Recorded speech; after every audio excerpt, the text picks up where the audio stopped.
Yeah, I let it play a little long today. Hey, it's Welcome, all good. everyone, once again to the Straub Sports Show. This week, I, Ken Straub, that guy, Andrew Straub. We are blessed and welcomed for his maiden appearance, Rico Mcgee of the Sports Minute and the Rulers Minute. Rico, welcome to the Straub Sports Show. We Thank are absolutely thank happy to have you involved today. Thank you so much. I appreciate you. Absolutely. Thanks for being on. And we're going to get to that cigar here in a second. All right.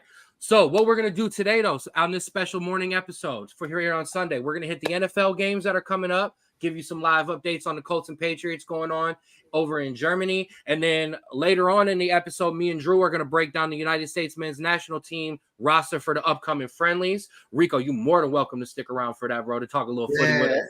Yeah. But before we get to the NFL games, there was some breaking news that happened yesterday in the college ranks, coaching-wise. But before we get to that, my man Rico, talk your talk, my guy. I got you, man. CIAA championship yesterday.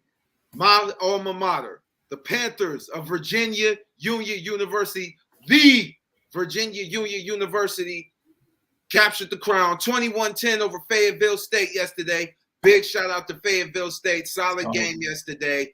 Virginia Union, Jada Byers went off yesterday.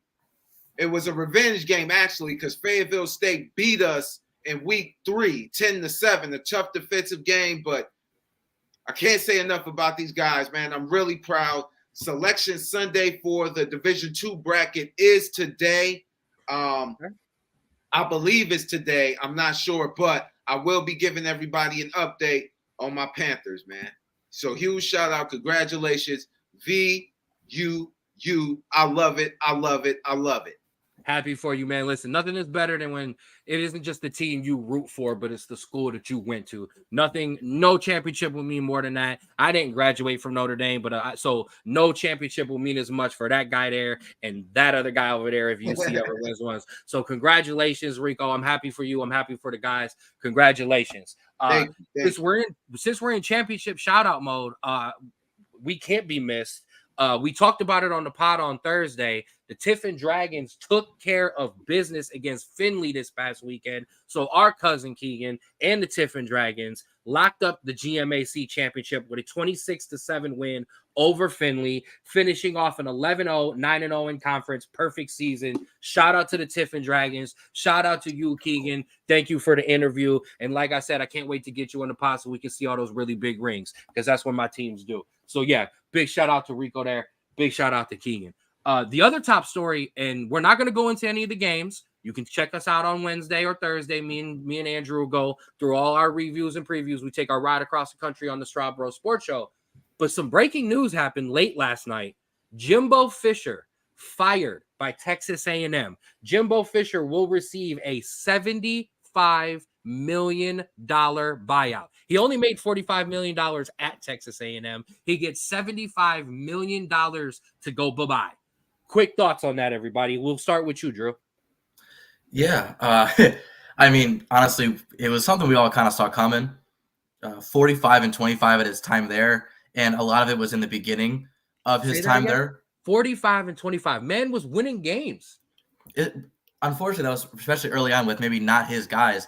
And then you move on, you get insanely like high recruiting classes, and it seems like nothing's panning out there. And so when you get those high recruiting classes and you're spending all this money in NIL and you're not getting results, the guy at the top has to go. 100%. Rico, what do you think? Honestly, it's like Drew said, you don't produce, you got to go. Life is a what have you done for me lately business. This is a what have you done lately for me society that we live in.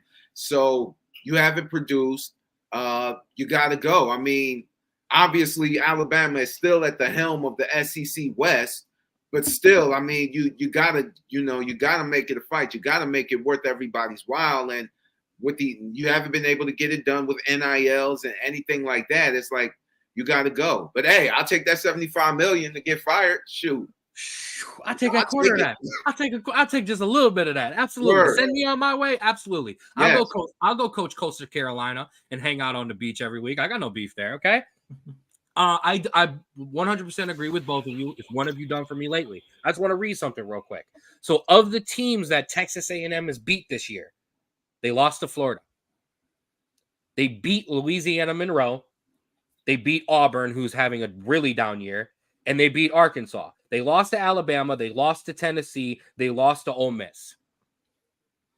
It's not that you can win. Congratulations. A lot of those SEC schools beat up on the Louisiana Monroes and the Texas States and all of those schools, okay? And the Alabama States and the other stuff, those type of teams. They beat up on them. So you're going to pad your stats and get some wins, but no, it's not working. You're not winning big games. You're not in contention for the college football playoff, let alone even your division. And on top of that, you're doing it, and I know a lot of people don't necessarily recognize Texas A&M. Texas A&M has one of the largest NIL funds, donors. It's all Texas oil money, okay? Texas A&M, Arkansas. There's a lot of those schools down there that you don't realize has a lot of money, and they're going to get good now because of what they're able to do. Look at Ole Miss. All right, I know Ole Miss has up and down years, but Ole Miss has been consistently good now because of that money coming in. So with A&M, there's just no excuse. None whatsoever, Jimbo. You ain't winning big games, and you're not at Florida State anymore, where somebody might let you sit around. SEC don't play like that. So, I mean, I guess the question next would be is who does Texas A&M go and get?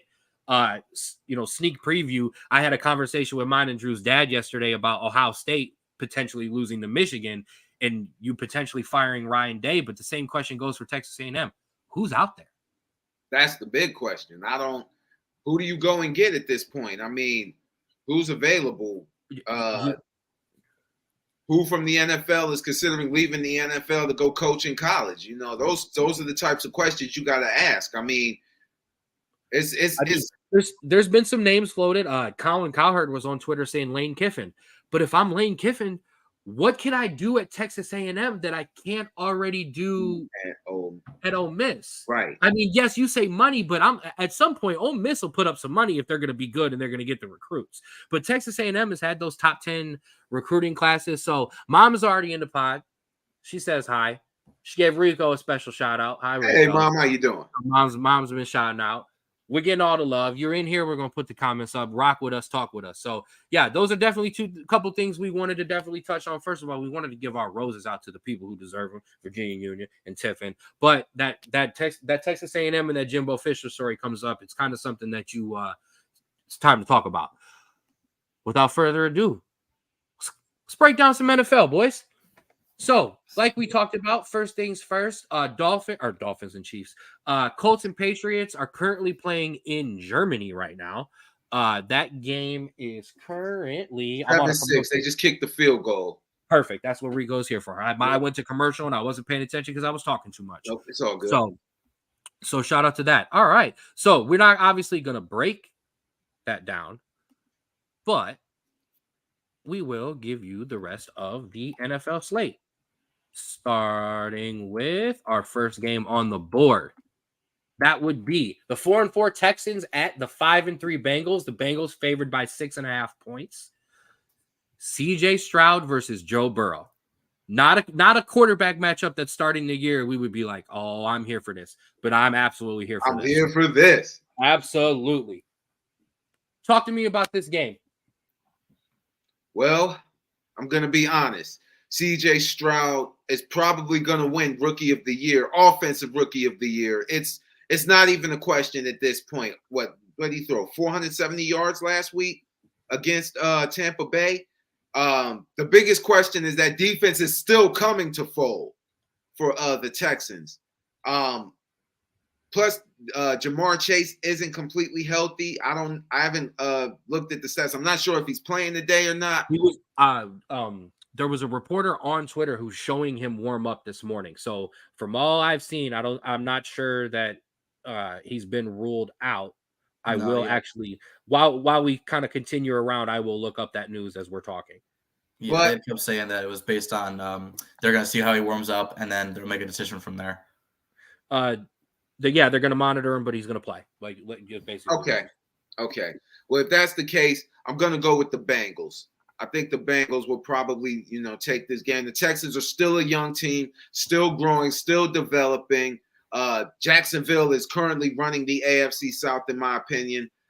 Give me the Texans. Give me the Bengals. Drew. Yeah, the Bengals have done kind of the exact same thing they did last year. They started off extremely slow, could not get the offense going, but won the last 4 games, and they're finally looking like a well-oiled machine like they did at the end of last year. However, T. Higgins out. Jamar Chase is getting monitored. I know Sam Hubbard is out as well on the defensive side. So if C.J. Stroud can actually get some help, defensively and maybe some other pieces around him, it could be a close game because since he is known to, sometimes play down to their competition at times. I don't disagree with you, but like you said, Joe Burrow 4 wins in a row, a lot of injuries. I do want to point out, because it's just worth pointing out, C.J. Stroud, 470 and 5 touchdowns last week. Yeah. I don't think Kenny Pickett's done that all year combined. DeMeco Ryans is definitely in the running for Coach of the Year. Let me just go on record with that. I 100% agree. And you know what? And Campbell from Detroit. Those are probably going to be the 2 front runners for Coach of the Year. You might just sprinkle in a little Kevin Stefanski, and the reason why I say that is because that defense has kept them in games, and that defense is probably the top 2 defense in the league. Offensively, if Watson can continue to improve and get better, that's just my side note. Hey, listen, I know a lot of Browns fans who are not happy with Kevin Stefanski, so that's why I kind of was like, "Ooh," when you first. I know. I think Campbell's in it first of all. I think he'll end up edging out DeMeco Ryans because of wins. Yeah, just because Detroit will have more wins. But DeMeco Ryan absolutely deserves to be in contention. He deserves to be, I think, second place, like you're saying. And that was not a hire that a lot of people were sold on. A lot of people knew he was a good defensive coordinator, but it wasn't like people were like, yeah. And he's absolutely shows you that he's a good NFL coach. C.J. Stroud is absolutely the class of this draft class right now. Oh, yeah. Outplaying all of the other rookie quarterbacks. Although I don't really think any of them look bad. Bryce Young doesn't look bad. Will Levis is now starting to play well. We'll talk about those guys, or we'll talk about him later. Anthony Richardson of the Colts, besides being hurt, has looked good, has showed some promise, but CJ Stroud is him, period. I like the Bengals to win. I think the Texans keep it close in the end, but I definitely got the Bengals with the rest of you guys. Moving on. The 5-4 Saints at the 5-4 Vikings. Saints -3. Listen, I'm going to tell you right now, there's 3 things in sports right now. Pac-12 overs, a CMC touchdown, and the Vikings to cover. Okay, so I will say that. The Vikings coming off of the Joshua Dobbs miracle last week, just an amazing performance by Josh Dobbs, learning the snap counts with his center on the sideline before he comes into it for a drive. Just absolutely amazing. Still no Jefferson this week, but I'm not sure it's going to really matter. Rico, what do you think about this game? Honestly, the Saints defense is starting to come to form. They're starting to look really, really good.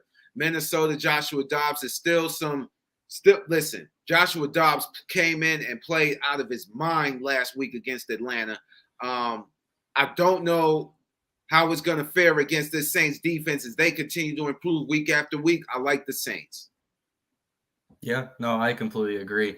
Dobbs looked good against Atlanta, but Atlanta is not really a great defensive team, and the Saints are much better, like you said, Rico. And as long as the Saints O-line can kind of give Carr some time, I think he'll be able to really throw against this Vikings defense.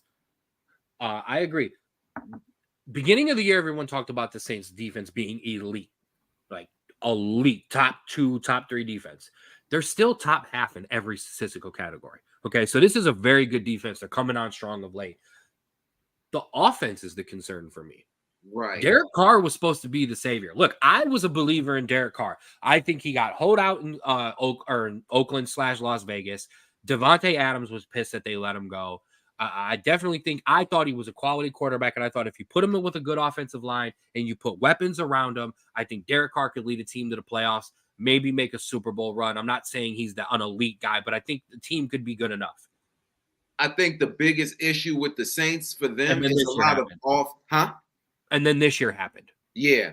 The biggest issue for the Saints is for the players is offensively is a lot of the off the field issues. Michael Thomas just got arrested the other night.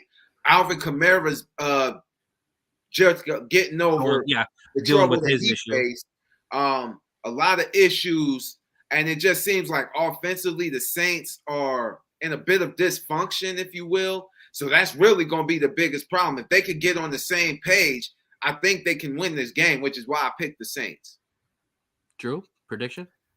I like the Saints too. I like Dobbs. He was great for Arizona, played well for us when he was the backup for the Browns.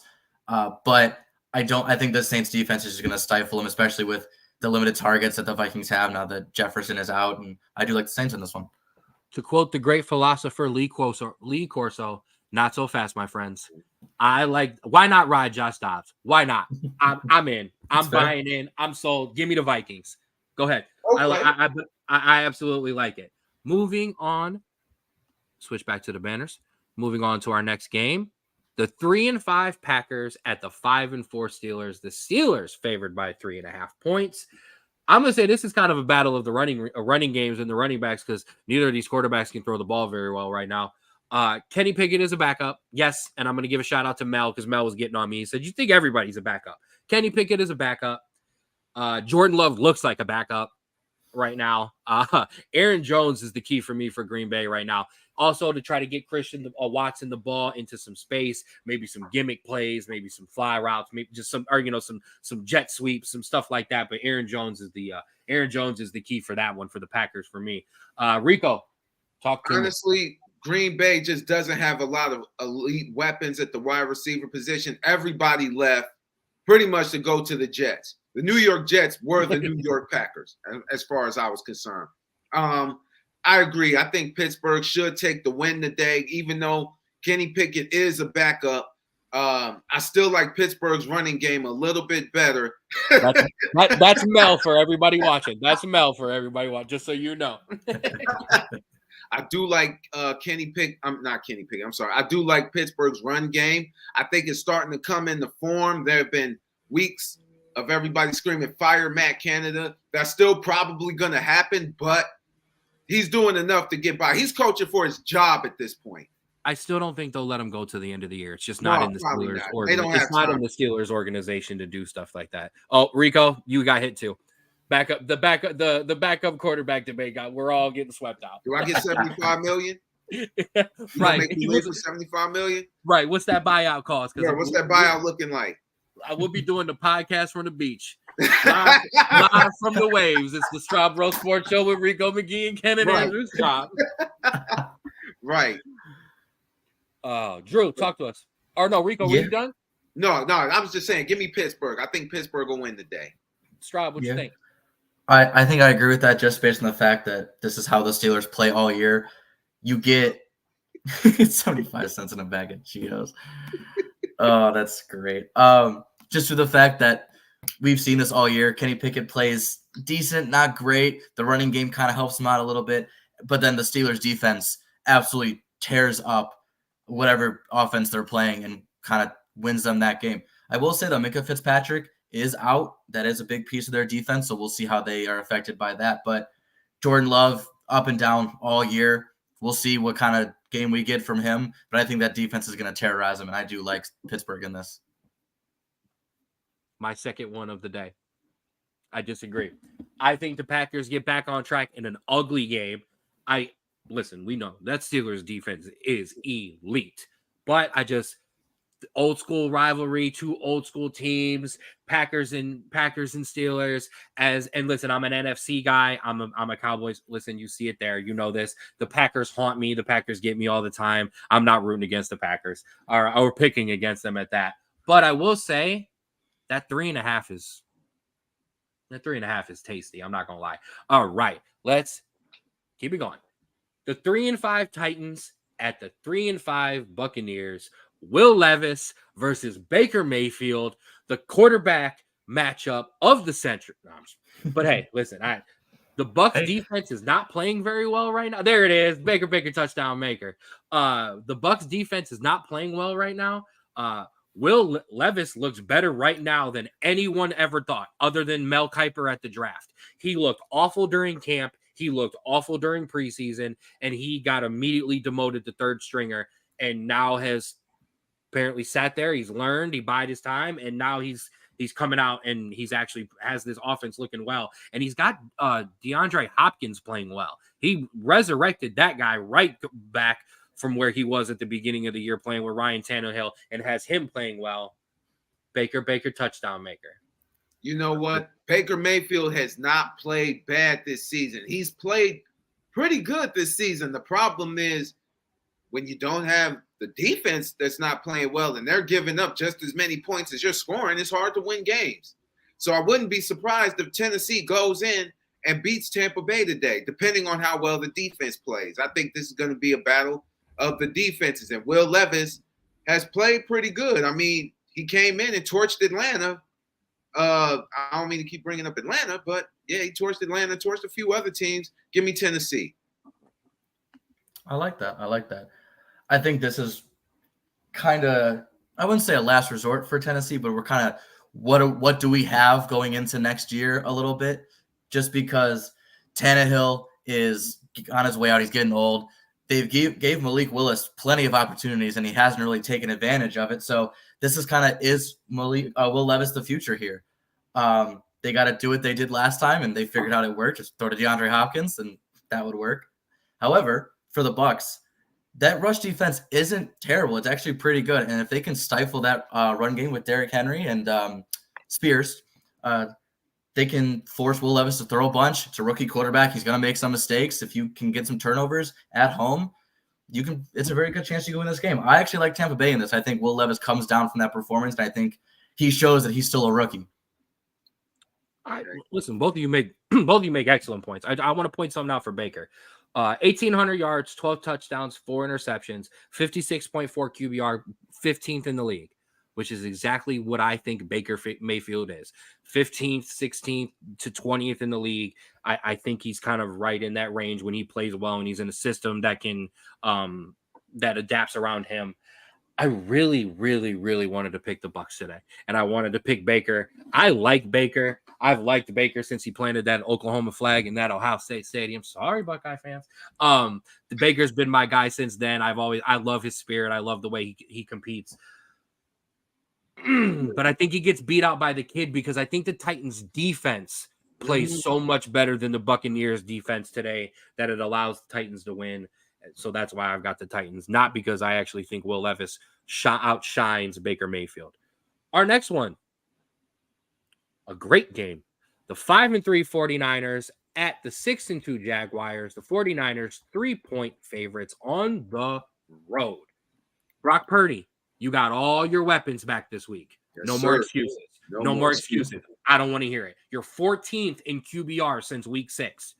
Right alongside Baker Mayfield, the guy that you're supposedly so much better than now and that you're so outstanding, yet you rank right there for the past 5 to 6 or since week 6 in QBR. The 49ers debut the Buckeye combo of Bosa and Chase Young after picking him up in a trade from Washington. Rico, what do you think? You got all your weapons back. You should return to form. No excuses. Get it done. Ooh, but Jacksonville. They have just, Trevor Lawrence is just, oh my goodness. He's just, and that offense, man, that defense of Jacksonville is really the story of this team. If they can slow down San Francisco, I think they'll have a chance to win. Give me Jacksonville over San Francisco. Hot take. No, I like that. Just because their teams going in opposite directions right now. Obviously, 49ers have injuries, but lost 3 in a row. Jacksonville's won 5 in a row. The Niners' run offense and defense is great. They are stud defensively against the run, and they are stud offensively running the ball. But the passing defense is kind of average, and so I think this is a major game for Trevor Lawrence to really show that he can throw and he can play with the best of the quarterbacks. I don't know if he can. I honestly think 49ers getting all their weapons back, I think really they torture Trevor Lawrence especially getting Chase Young. I think they torture Trevor Lawrence a lot, and I think it'll be close, but I like the Niners in a close one. Okay. Niners in a close one. So preseason, I had Trevor Lawrence in the MVP race. This is the only way that prediction comes true. You go out there and you beat up on the 49ers today, and you absolutely are in here. I'm going to throw up what Mel has to say about this because I do think it interesting. Chase Young's still mad at Trevor. All right. Yeah. Yeah, they absolutely are, because he absolutely ran them up in the ran them up a couple times. Yeah, I think it was the Orange Bowl. When he was at Clemson. Trevor Lawrence is that dude. That offense has been going. At home, I would have taken the 49ers. On the road, I think the 49ers slide again. I think they slide to 5-4, and I think the Jags take a big step, and I think Trevor Lawrence takes that step to be in the MVP race here. All right. We're going to spend some time on this one, ladies and gentlemen. Here it is. The 5-3 Browns at the 7-2 Ravens. The Ravens 6.5-point favorites, almost a full touchdown at home. The two best defenses in the NFL go head-to-head today. The Browns give up the fewest yards per game. The Ravens give up the fewest points. So the quarterbacks are the key. Duh. I mean, this is going to come down to Watson versus Lamar Jackson. Watson, are you back? Do we get an I'm back game from Deshaun Watson? I don't really know. Rico, what do you think? I've been saying it. I've said it before. I've said it early in the season. I'm going to say it now. The Browns defense is elite. Possibly Super Bowl contenders. Yes. That's going to depend on how far Deshaun Watson takes this team. If Deshaun Watson struggles, it's going to be an issue, because you're not going to be able to get away with it come playoff time. Playoff time, you're not going to be able to struggle and then have your defense just bail you out. This is going to be a tough game. I don't think the Ravens are going to sweep the Browns. Give me the Browns by 3. Ooh. By 3. By 3. I'm going to Cleveland. Drew. Oh, listen, I would love to take the Browns here. I think, just like we said, Lawrence is the key to Jacksonville winning. Watson has to put up not even maybe just an average performance. He has to put up a good / even great performance just to get around this Ravens defense that stifles teams at times. And they need to use that defense to stop that insane run game that the Ravens have with Lamar and Gus Edwards. And so it's really tough. If the Browns were at home, I'd get the Browns, because the dog pound is one of the best fan bases in not being a homer, but they're one of the best fan bases in the league just by getting up. You're absolutely being a homer, but I'll let it slide. Probably. However, the Ravens being at home and being so unsure of how Deshaun Watson is going to play today, give me the Ravens. Maybe not by a lot. I would say maybe by a touchdown. That's higher than the spread, but yeah. Ooh. So we've got one for the Browns, we got one for the Ravens. So I'll break the tie. It'll end in a tie. No. No. So this is, I want to give the Browns defense a lot of love here. So Browns defense, Cowboys defense. I watch my Cowboys defense every week. I watch the Browns as well. The Cowboys defense is really good when we have a lead, because we can pin the ears back. We can send Micah Parsons wherever we want. We can get some pressure on you. The corners play. We're not built to stop the run. So you can get physical with us on the line of scrimmage sometimes, and you can outrun us. Philly did it last week. You can't do that to the Browns defense. Mm-mm. All right. There it is. The Browns are built to stop the run and then play from there. When you can stop the run, now the Browns have gone into a couple shootouts, or no, not shootouts, but they've given up some points this year when, teams were able to kind of throw the ball on them. That being said, I don't really think the Ravens are going to be able to run the ball that well, which then forces Lamar to throw. And when you force Lamar to throw, that's when Lamar can make decisions. I don't care that they are on the road. Ladies and gentlemen. What song is that? Oh. We're going to let the dogs out. Give me the Browns on the road, upset the Ravens, get back in the division race because this is an important game. And yes, I think Deshaun Watson has a good enough game to outplay Lamar and remind everyone I'm still that dude sometimes. Let's keep it rolling. We hit one guy we get one Homer fan to the next Homer fan. The 4-5 Falcons at the 1-8 Cardinals. Falcons are 2-point favorites. Kyler Murray making his return to football, which is absolutely surprising considering Call of Duty just came out and there was new updates. So it absolutely blows my mind that Kyler Murray is coming back this week and not next week, unless he was pre-ordered, Lamar, you're absolutely right. You're absolutely right, Mel. Lamar got hurt in the pocket. So, but moving back here, Kyler Murray is back. Taylor Heineke has taken over the reins for the Falcons. And if you listen to the Sports Minute with Rico, Mcgee, and me, we talked about that weeks ago, that Taylor Heineke deserves some love. And I know that, and I absolutely have to bring that up now because there is not a bigger fan in the world of Desmond Ridder than the guy sitting right next up there. Cincinnati's own. Rico, talk to me about your Falcons. I'm going to be honest with you. Arthur Smith got to go. Arthur Smith got to go. The play calling is horrible. I'm just, you never know what Falcons team is going to show up, honestly. And that's really, the coaching. Defensively, we've been a pretty good defense this season, despite everything. We're in the top half of the league as far as defense. Kyler Murray coming back. I don't know how Kyler Murray's gonna look. I just don't think Arizona has enough to beat Atlanta. I think Atlanta gets back in the forefront. Give me Atlanta over Arizona, and they better not piss me off. Before you go, Straub, Enrico, I'm not making fun of you in any way. Me and him hate watch our teams. So it is just nice to bring someone into the pod that hate watches their team just like we do. Okay, yeah. We're all just miserable no matter what. Yeah, they better not piss me off this year. Yeah, that's why I drink water instead of alcohol. Right, Straubby. They said you know the ball, even though I'm Straubby too. Talk to me. Listen, they're not wrong. Yeah,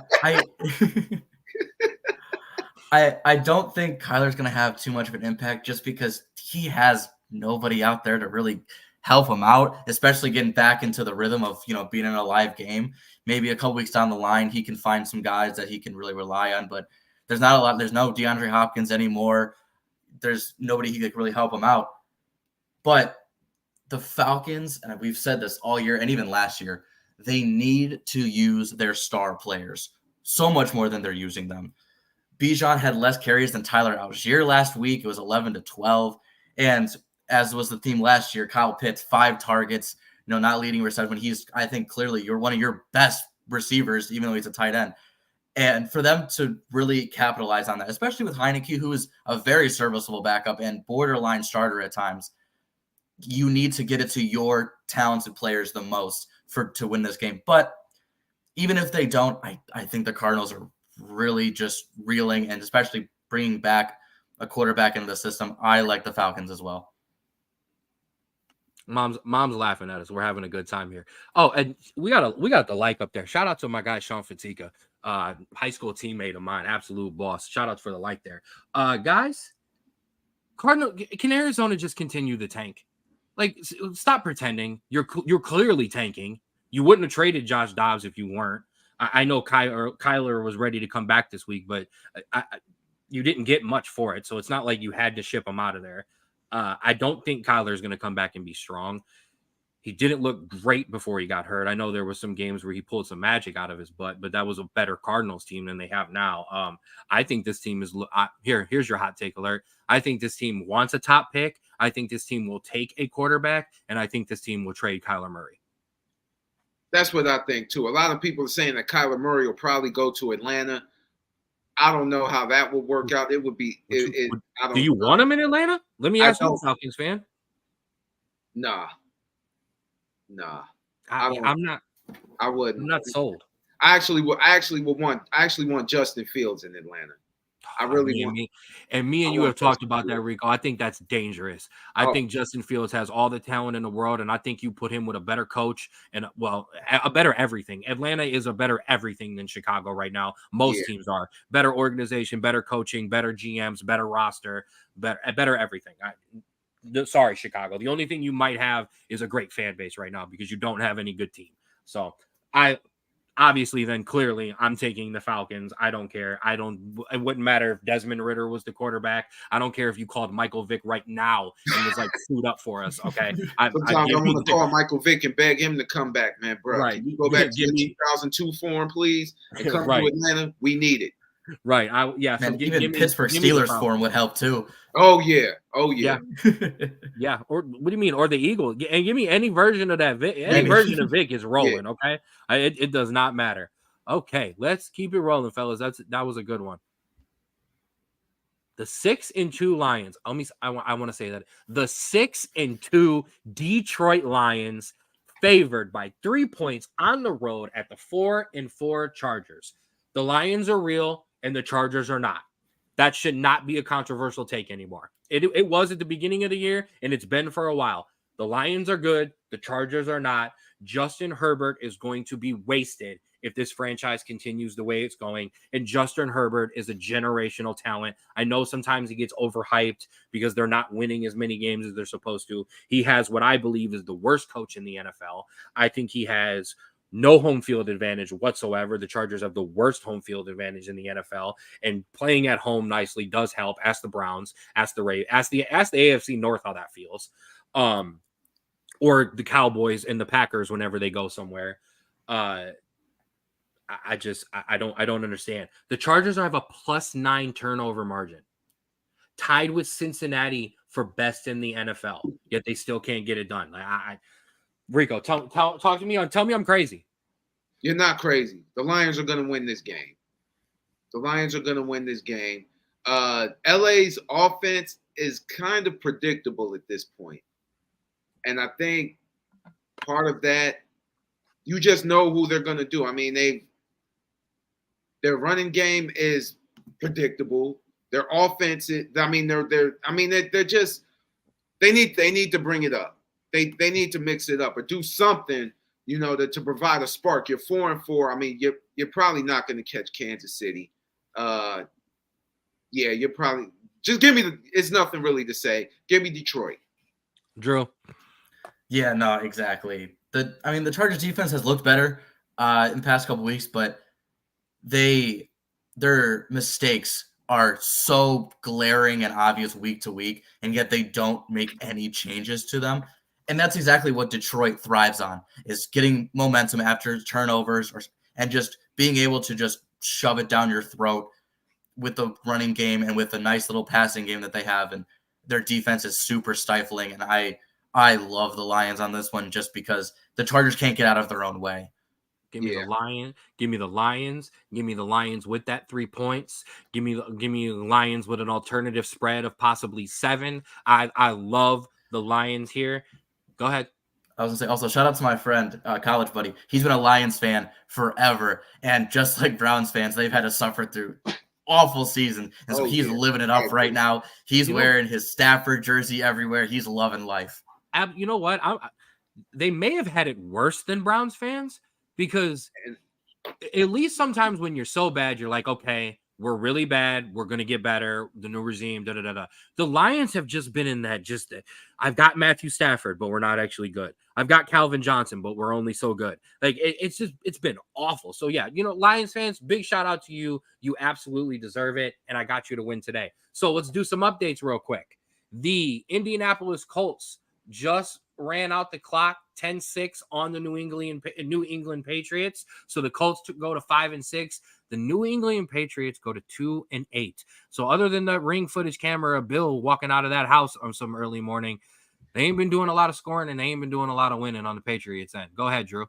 No, there was a report that I saw that said there has been talks of Bill Belichick mutually parting ways, maybe at the end of the season. So it could be a brand new regime next year for the Patriots as they want to kind of clean house and have a fresh start. give a shout out to me and Rico. We had this conversation once again on the same time we were talking about the other thing. Mhm. We talked about it. Is Bill Belichick done? And how would it happen? Because there's no way they're just going to fire Bill Belichick. No. There's going to be some kind of walk away. I've got some more breaking news and score updates.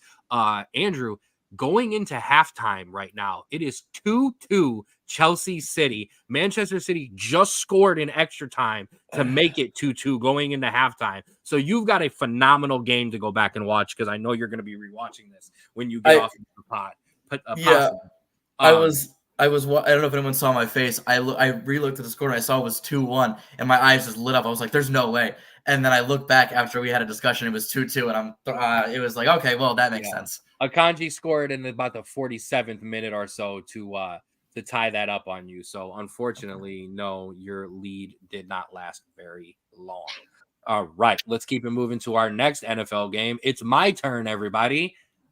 The 2-7 Giants at the 5-3 Cowboys. Cowboys favored by 17 points. They're favored by 17 points because we them boys and we're America's. No, the Giants are starting another rookie quarterback. His name escaped me because I had it and then I lost it. From New Jersey. Go ahead, Straub. You were about to. Oh, I thought you were going to hit me with a name. Yeah, it's Tommy DeVito, and apparently, from what I've read, he's the first rookie free agent quarterback to start for the Giants in the common draft era. So they are really digging in the barrels right now. Diana Rossini, who's one of my favorite NFL people just in general, and I love her on Twitter, X, had a great tweet that he's still living at home with his parents. He's an Italian boy from New Jersey, and she made the joke that Italian boys from New Jersey living at home is why she didn't get married until 37.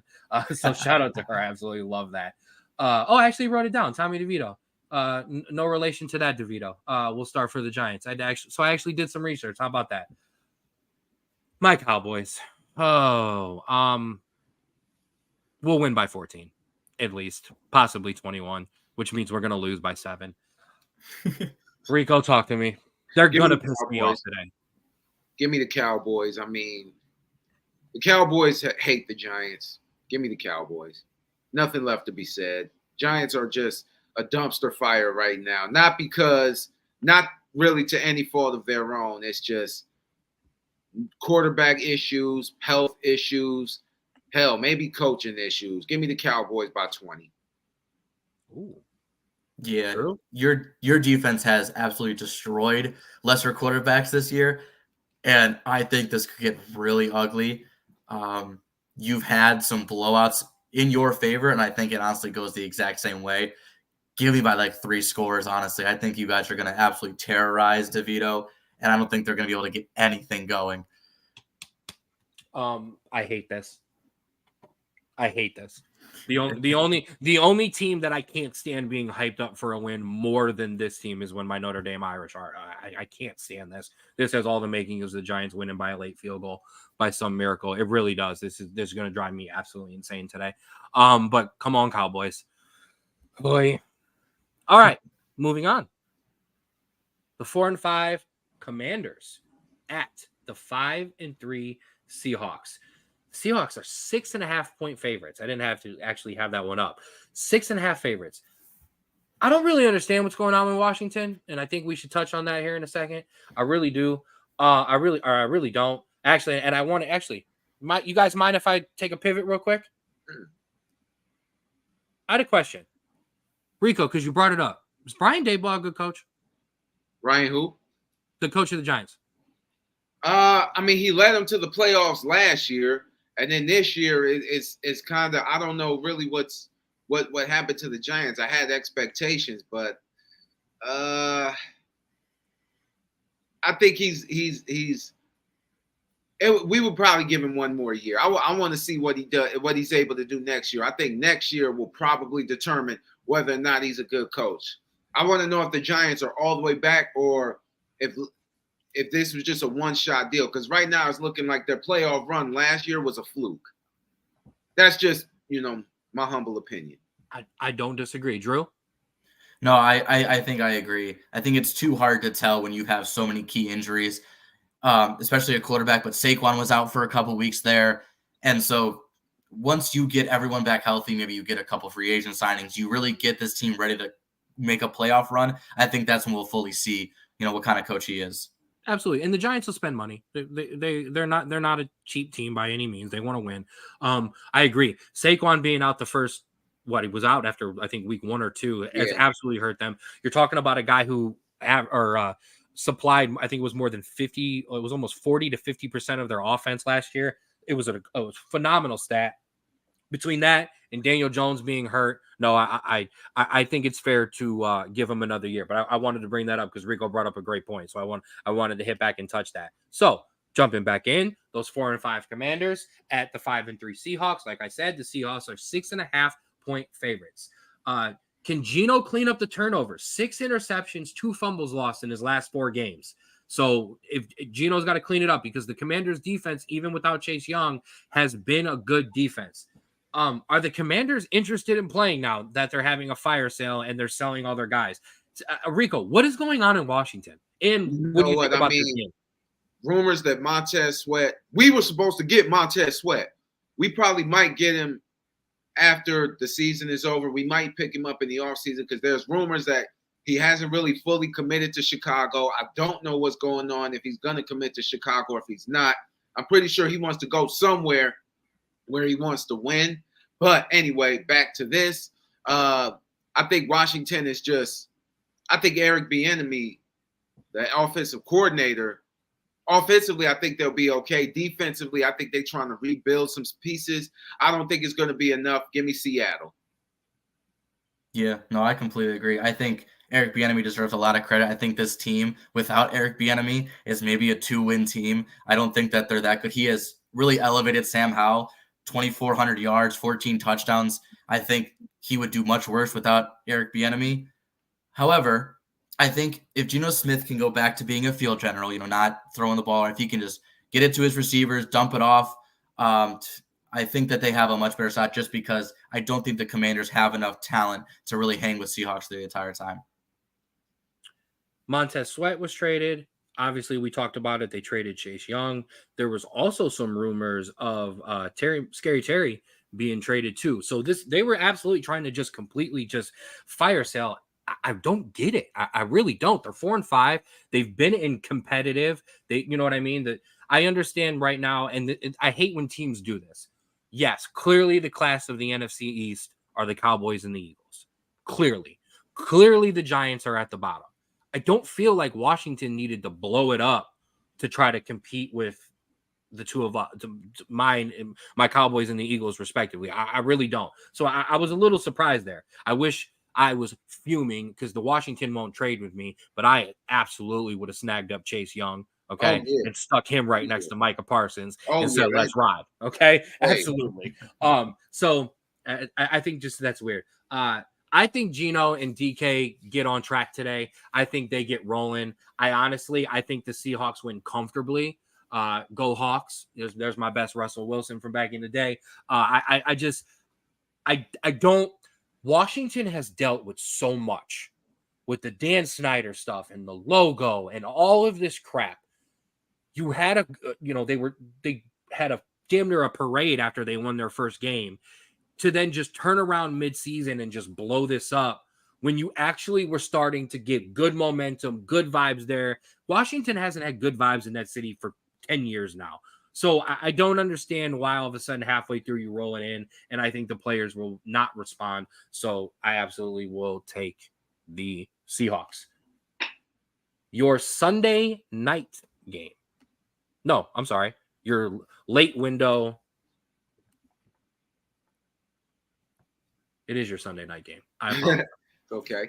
The 4-4 Jets, 1-point favorite at the 4-5 Raiders.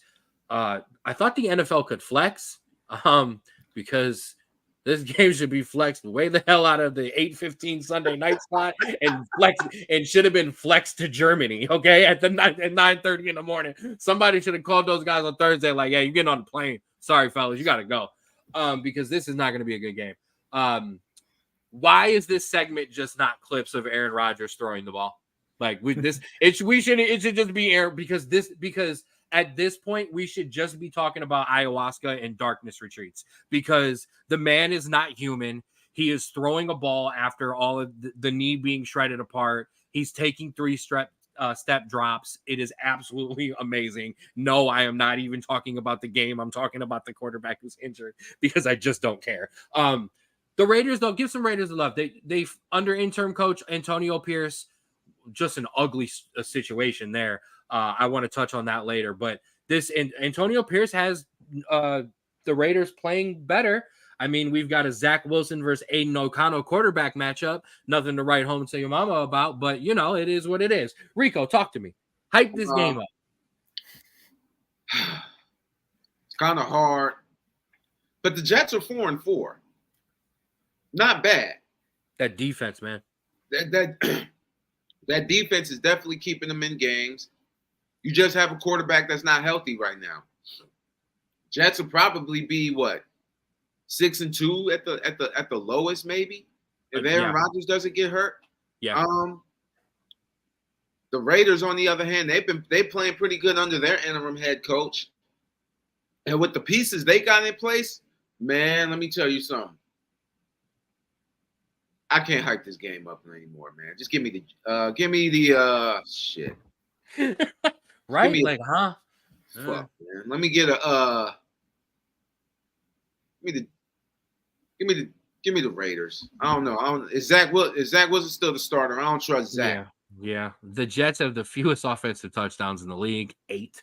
Actually, here, I'll read my joke that I actually was supposed to have made. I said this game should have been flexed to Saturday, so we had better college games to watch while it was on, so we could have just fucking ignored it. Instead of it being the only game I have to watch tonight. I'll be rewatching college football live doing pod prep at that point. Like, I'm not even watching this game. Drew, talk to us. Oh, great. Yeah. Obviously, this looked much better in the preseason because you had Rodgers. Garoppolo was supposed to be halfway decent, but obviously not.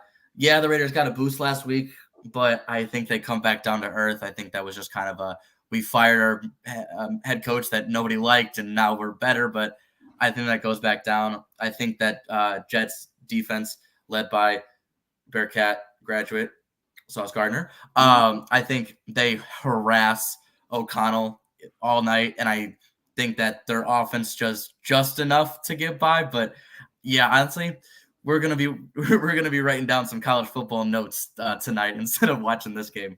You are absolutely 100% right, and I wanted to try to cue it up, but I didn't have enough time to mute myself to listen to Jay Glazer retell the story. Oakland had a team meeting before they fired McDaniels. And the players, they aired him out. Like they let him know how unhappy they were. And apparently at some point during the meeting, he went over and let Antonio Pierce speak in the meeting, in which then Antonio Pierce then told a story to the team because Antonio Pierce was on that Giants team that beat and upset the Patriots, told them how, listen, we were whatever that year, because I think it was like an 8-8 team that, or they weren't 9-6. They weren't, a juggernaut, but we hung in with the Patriots, we hung in and we beat the Patriots. We upset the Patriots. And after the meeting, Josh McDaniels went up to Antonio Pierce and was like, we don't talk about the Patriots like that. We don't do that. And Josh McDaniels is gone, and Antonio Pierce is the coach and has the Raiders playing better than Josh McDaniels ever would or could. Josh McDaniels, a career coordinator, go back to doing what you are best at. Go back to the Patriots and help them before they retire Bill Belichick, and he's on everyone else's ring cam coming out of some girl's house at 3 o'clock in the morning. Did anybody else see this video that I'm talking about? Or am I talking about it? Okay, all right. I didn't know. Okay, that's hilarious. I'm sorry. I'm hammering Bill Belichick a little bit too much, but you know what? You deserve it. All right. Waiting all day for Monday night. The 3-5 Broncos at the 5-4 Bills. The Bills favored by 7. Ooh. Bills have been up and down this year. Okay. Josh Allen is pressing. I absolutely believe it. I think he's playing stressed. I think that whole team is stressed. I think the weight of expectations for 3+ years, I think I'm not saying anything's cracking, splitting, and falling apart, but man, you can see it. Russell Wilson. who I've been super critical of. I'm not gonna lie. Because I don't think football's first, but he's been absolutely playing well. 16 touchdowns, 4 interceptions. Same touchdown to interception ratio as Baker Mayfield. I love to do that. I'm sorry. It is what it is. I think it's fair to ask it. Well, no, I'll ask my question first. So let's just talk game. Broncos and Bills. Broncos got a chance, Rico? Depending on what Buffalo team shows up. They've been up and down all year, like you said. I mean, they have years where they just look excellent, and then they have games where they just look like, damn, bro, do you even want to play? You look like you don't even want to be out there today. So, I mean, it's really just going to depend. And then Denver's not 3-5. I mean, they look a lot better than their record. I mean, they beat Kansas City pretty convincingly, too, a couple of weeks ago. So, I wouldn't be surprised. Russell Wilson hasn't played bad. I just think it's going to depend on which Buffalo team shows up. If the Buffalo Bills that I know they can be shows up, then I got the Bills. If not, then the Broncos. But give me the Bills as of right now. Drew? Yeah, both teams I think are underperforming. Obviously, we didn't think the Broncos were going to be that good, but they look good enough to, I think, better than the record shows. Honestly, I think you hit it right on the head. I think they're playing stressed, the Bills at least. And they have explosive players. They have Diggs. They have Gabe Davis. You know, Josh Allen could run for 30 yards, but also throw for 80. I think they need to just be patient in that offense. I think they're looking to get 30 yards every play when the 5-yard dunk pass on 3rd and 4 is right there. I think they need to just calm themselves down. They need to just take what's given to them, and the big plays will come, and they'll get back to that offense when they get there. Will they learn from that? I don't know, because the Broncos 2 wins in a row. I think they're turning it around a little bit. I think they're starting to finally kind of click, and they're finally starting to do that Sean Payton offense that worked so well in New Orleans. However, I think the Bills being at home gives them a massive advantage, and I think they at least come back and they settle down at least a little bit at home, and I think they win this. Diggs to Allen, I think at least 2 to 3 times today for a touchdown, and I think that's what puts the Bills over. I think the Broncos play a good game. I do. I think Russell has a good game. I think he cooks a little bit. I had to start Watson over him this week because I had a feeling. I don't know. So yeah, give me the Bills, but I don't disagree. I think the good Bills team shows up. Yeah, and they better for Terrell's sake, right. Rico. But yeah, I think the good Bills team shows up today, and I think they take care of the Broncos. So I got a couple questions I want to throw at you guys on the fly, but the first one is about this game, and then there's just basically I got an MVP question, and I've got a division leader question for you guys. So my first question is, are we sure Sean Payton is still a good coach? Rico? I'll give you a second, because the reason I asked this question is before, I would say maybe 5-10 years ago, guys could walk away, especially coaches. Guys could walk away and come back and pick up and go. The NFL doesn't work like that anymore. Now it looks like GMs, coaches, players. If you take too long off, it is over with. The game has passed you by, and there was a clear distinction from when Sean Payton walked away to what the game is now in terms of kind of analytics and stuff like that. Has the game passed Sean Payton by? I think so. I don't think when he was coaching in New Orleans, and I fuck him. When he was coaching in New Orleans, that defense was elite.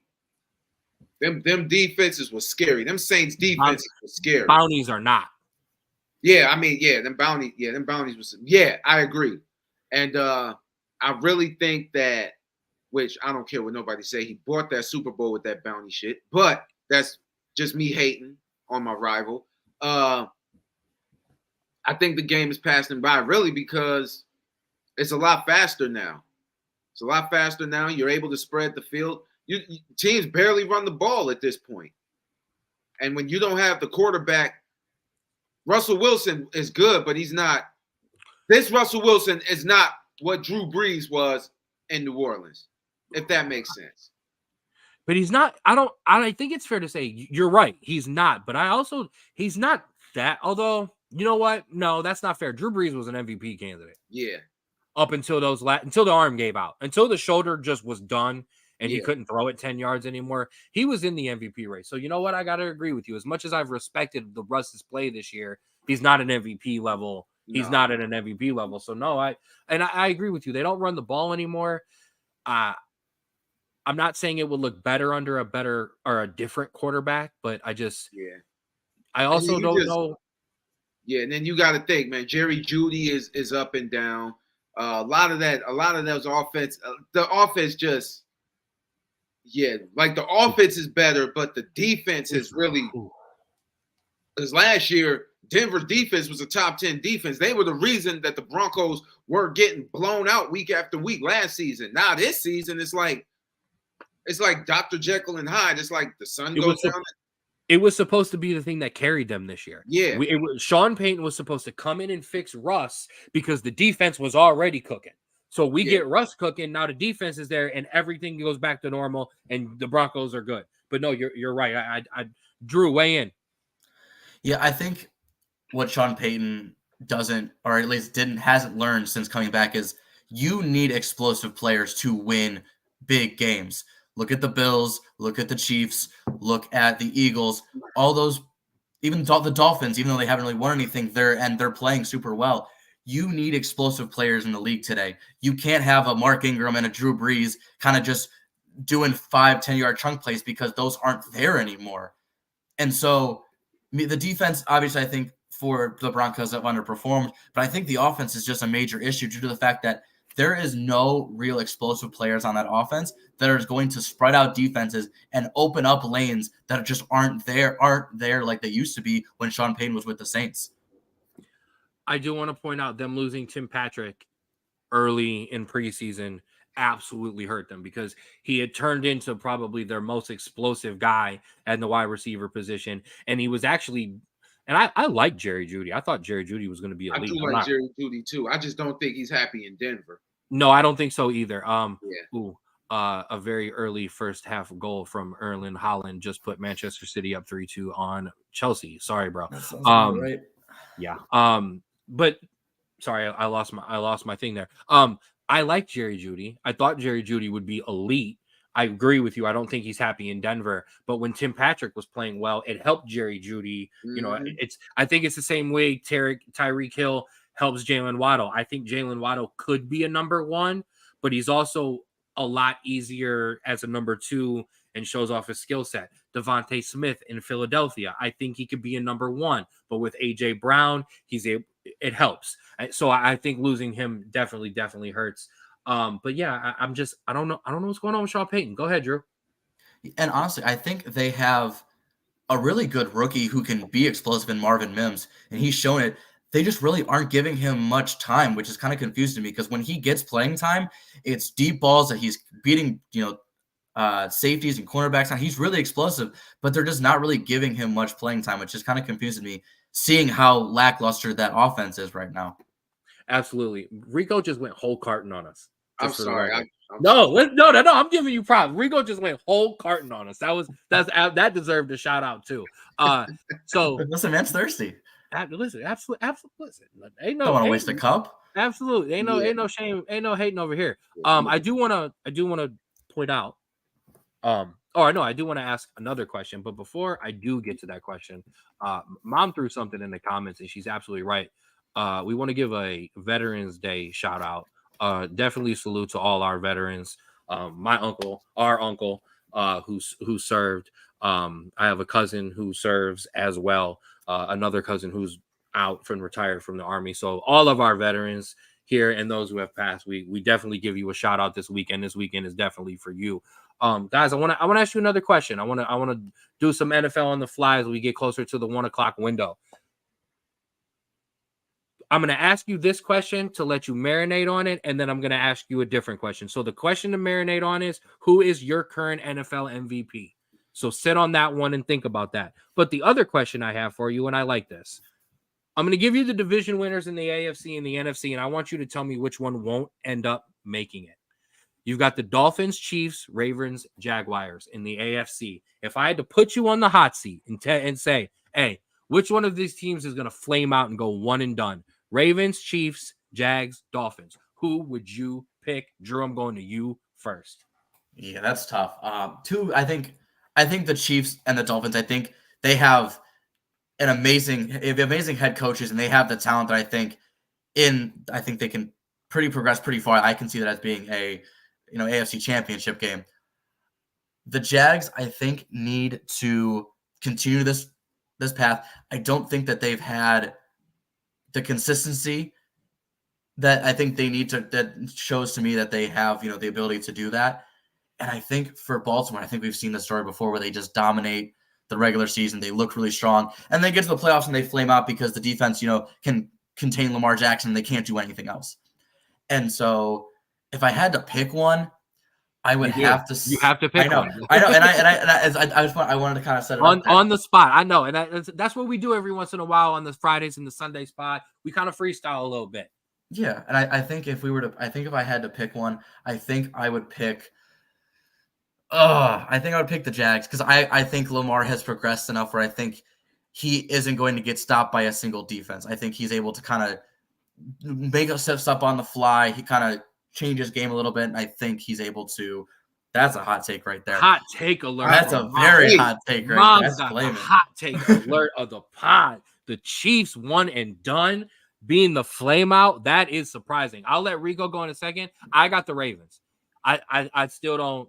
I'm still not sure. The Jags, I think, after they got through that round one last year, upsetting the Chiefs, I think, like I said, Trevor Lawrence MVP candidate race. I think he's in there. So I actually think I absolutely think the Ravens will flame out. Rico, who you got?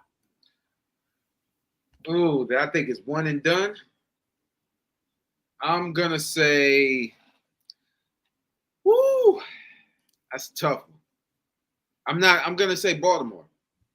I'm not really sure. Like I said, I'm still not convinced. I think if you could find a way to slow down Lamar Jackson, then you could pretty much slow down a lot of that offense. You slow down Lamar and you slow down that run game and you force him to throw the ball.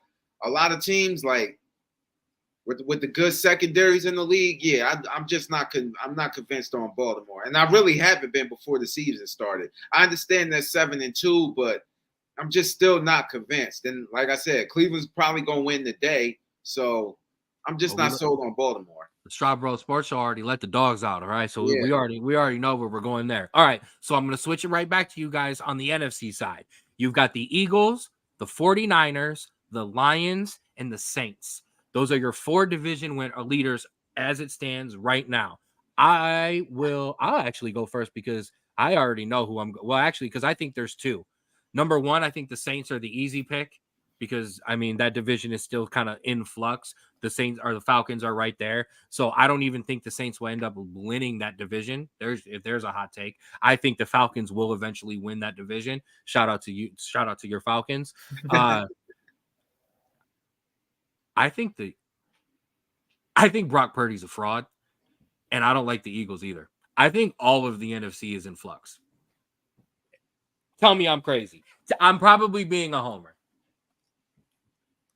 I'm being a homer too, man. The Saints are one and done, of course, because even though the defense is, I know you can't play nobody but who's in front of you, but the Saints aren't playing anybody really good. It's just a matter of who's more ass, the Saints or whoever they're playing. And it's usually whoever they're playing is more ass. So I think the Saints are one and done. I think if they do win the division, it'll be by default. Same thing with us. If we win the division, it'll be by default, and we'll probably get thrown out the first round, whoever comes out the NFC South. So give me the Saints. Drew? Yeah, honestly, 2 out of the 3 things I agree with you on, Ken. I think you're a little bit of a homer with the Cowboys. I also think that the Eagles have been just consistently good, that we're kind of underrating them in a little bit of an aspect. Ban the tush push. I'm done. Oh, okay. Listen, just because you can't stop it doesn't mean it should be banned. I know. Anyways, but I agree with the 49ers. I think they're so reliant on their stars that if one of them either has a bad game or isn't available, that offense falls apart. And so I completely agree. I think if they step up to a good defense first round, that can, put pressure on Purdy, I think that offense flounders, and I think that they bounce out. So I think the Saints are obviously, I think, the easy pick. I think that's one of the teams that might not even make the playoffs, and if they do, if they come up against a decent defense, they're done. However, I agree with you, and I don't think that Purdy's legit, and I think they really just are banking on McCaffrey and Kittle to just have insane performances every week to keep them from, losing. I 100% agree.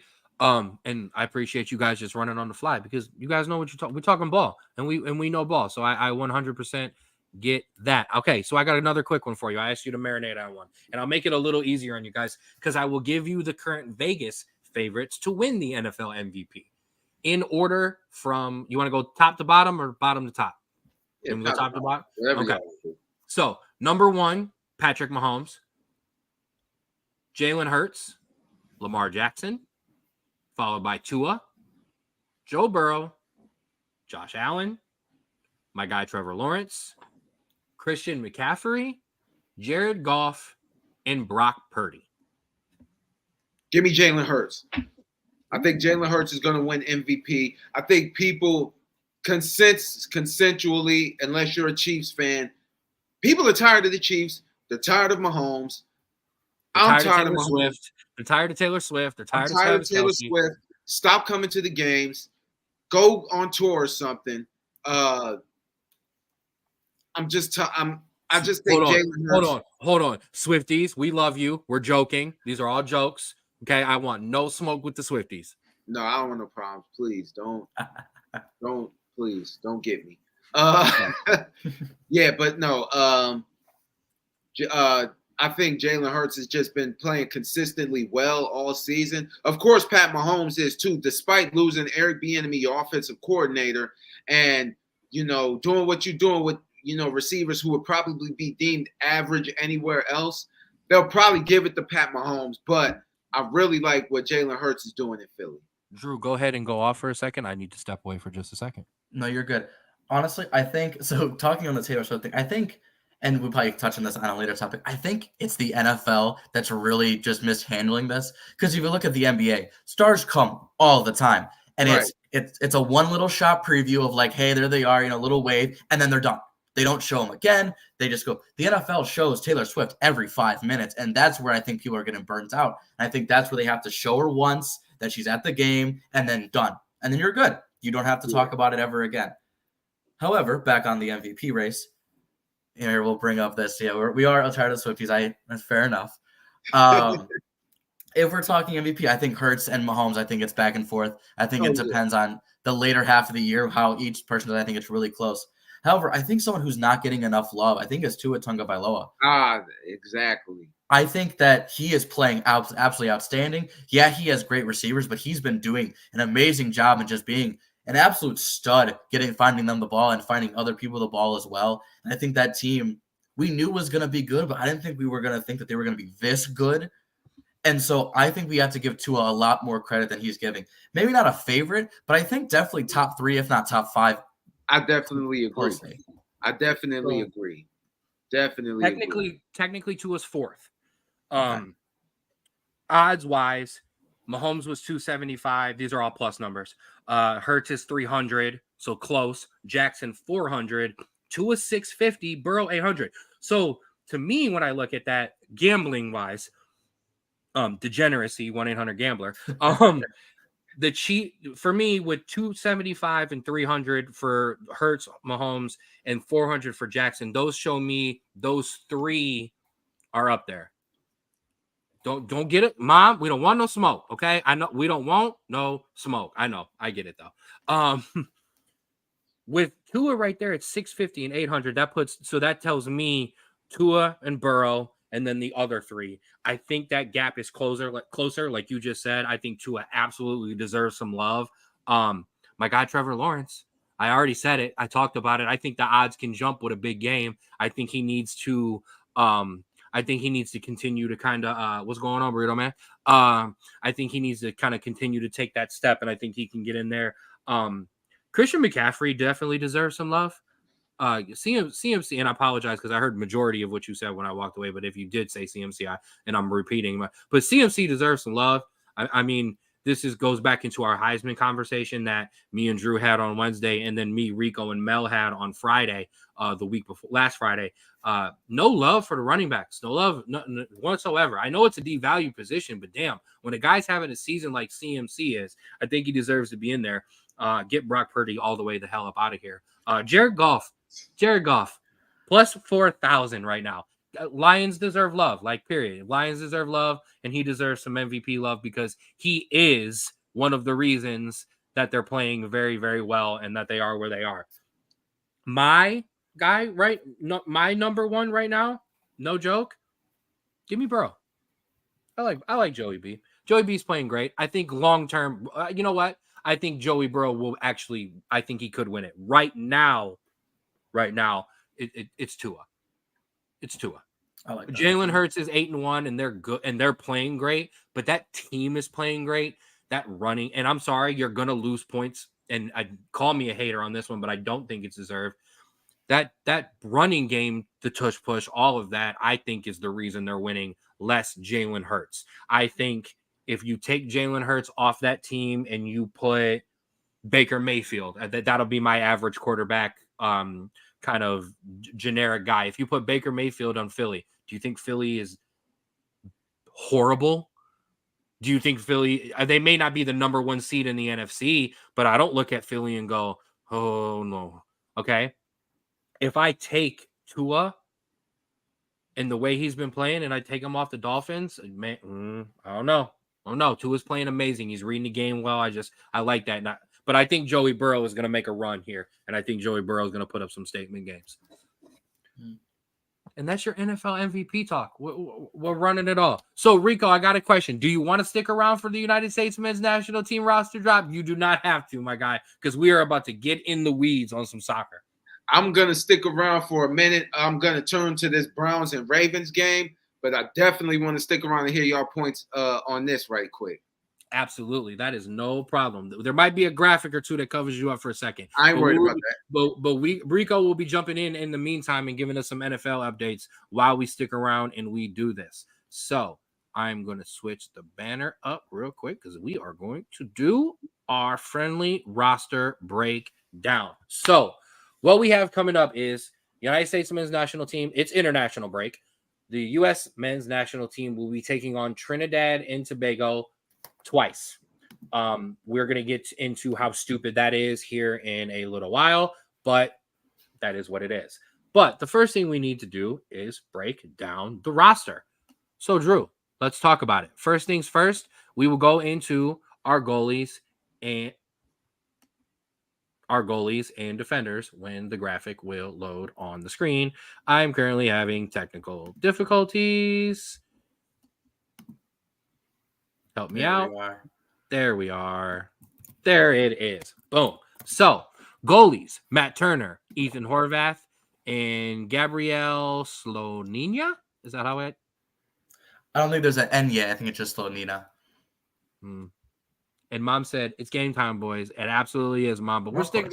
Listen, you watch those brownies and you listen to us in the other year while we break this down for you. Our defenders, Tim Ream, Cameron Carter-Vickers, Chris Richards, not Richardson, and Miles Robinson, Anton Robinson, Serginho Dest, Christopher Lund, Joe Sally. So before we kind of get into some bigger points there, tell me what you think about that initial roster of goalies and defenders. Yeah, I think you have the best three goalkeepers here. Do you? Zach Steffens. Oh, that we have healthy. Zach Steffen still hurt, coming back, I think, early December. So that'll be kind of close if he gets back into form enough to maybe take Slonina's spot. But Slonina, 18 years old, playing in Belgium right now, playing pretty well. Getting him some experience for later on down the line, I think is perfect.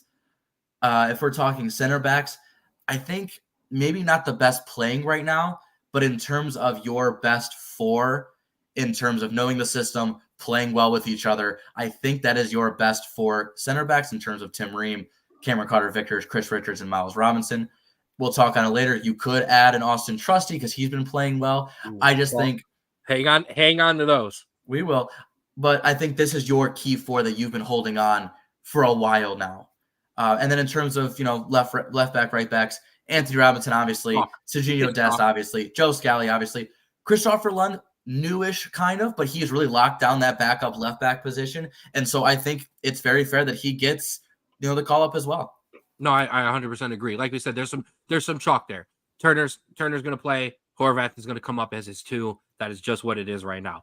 Tim Ream, number 1. There it is, coming. Cameron Carter-Vickers has been, listen, even when he was hurt, he hadn't only played 20 minutes for Celtic, and he came in the last window. So that absolutely was going to happen. Then, like we said, Miles Robertson, Chris Richards. I don't need to gush anymore over the pair of them. I love this 2 together. I've already said they're going to start the World Cup together. This is what I firmly believe. And then chalk on the wings, Joe Scally. Sorry, I missed the C there. Joe Scally playing outstanding. Serginho Dest absolutely in form right now for PSV. Anton had an amazing game against Manchester United last weekend, and Christopher Lund playing well. So yeah, there is that. Let's move on to our midfielders and our forwards. Paxton Aronson, Johnny Cardoso, Luca De La Torre, Leonard Maloney, Weston McKennie, Jonas Musa, Gio Reyna, and Malik Tillman, both on the roster. Love that. Forwards, Brendan Aronson, Kevin Paradas, Alex Zendejas, Ricardo Pepi, Florian Balogun. Kind of chalk here, minus some injuries. Obviously, Timmy Weah, Christian Pulisic would be on this roster without a doubt if they were not injured. Both hamstring injuries, both have had scans, nothing serious, kind of just some fatigue, some resting. Our American players log way more minutes than they're used to once they start getting over into Europe. So, you kind of see that sometimes. So, Drew, same thing we did. Touch on some surprises here first. Yeah, Paxton Aronson, honestly, is a pretty big surprise. Not in a bad way either. He's gotten a lot of minutes for Frankfurt and Germany, and maybe deserves a little bit of a run in this window. However, I'm looking at it. There are 3 attacking midfielders, maybe even 4, in Gio Reyna, Malik Tillman, Paxton Aronson, and his brother Brendan, who's also on this roster. And so a lot of them will be fighting for kind of that one position. And so it's going to be interesting on who we actually play in that position, because it's Gio Reyna's to lose. But I think we're really looking for is a good backup for him, because Gio Reyna's injury history, or if he gets tired, we really want a good backup. And so bringing in all of these attacking midfielders, I can see it being who is going to be his number 2 from now on. Also, Johnny Cardoso looking amazing, and hopefully gets a good run in this tournament, because he's looking incredible for the past month. Absolutely. I want to touch on something real quick. Chelsea have just equalized to make it 3-3 against Manchester City. Live soccer updates in the biggest game of the weekend. Chelsea trying to make it a title race. Oh, is VAR involved? Hold on, VAR might be involved. We might throw things. Oh no, that's gonna be. Oh no, that should make it. Okay, so sorry. And Mel, I absolutely got you. I will add that in. Malik Tillman and Gio Reyna, obviously, yes, same position. I also think at some point it could be flirted with playing both of them at the same time. At some point, what I would like to see this talented young United States men's national team do is start to dominate the teams that you are supposed to dominate in different types of formations that allow you to play with some more attacking players. So every time we play a big team, we don't have to Chelsea, Jose Mourinho park the bus and sit 11 behind. Zendejas, always controversial when he gets called up, because of some poor performances when he was originally called up. So, we'll see how he is. He's been in form lately. Brendan Aronson has not been in form. I think he is absolutely a lucky person in terms, and I don't even know what word I'm trying to use, but I think he's lucky that his status has kind of been cemented for a long time of a guy who comes off the bench, and when guys are hurt, he automatically takes that starting spot. Because if we're just talking form, he has absolutely no chance in the world to be playing right now. So we will pull that down. Works a little bit easier on the. What's up, Rico? First thing I want to discuss with you, Drew, real quick. only one MLS player on this roster, and that's Miles Robertson of Atlanta United, who was actually trying to make a move into Europe right before the season started. That just nothing came to fruition for him. It kind of makes me happy. Sorry, not sorry. Not gonna lie. I just the MLS is a development league for me still. Are you surprised though? Not just that there's one MLS player, but that going into 2 games with the same opponent, we've kind of brought an A+ roster. Yeah, I am. In terms of the MLS, I think we've touched on this before, where I think a lot of those veterans that we were taking earlier for our young European players aren't really needed anymore, just because those young European players that we had are now veteran-ish European players. And so we really don't need those MLS veterans that we say. So it doesn't surprise me.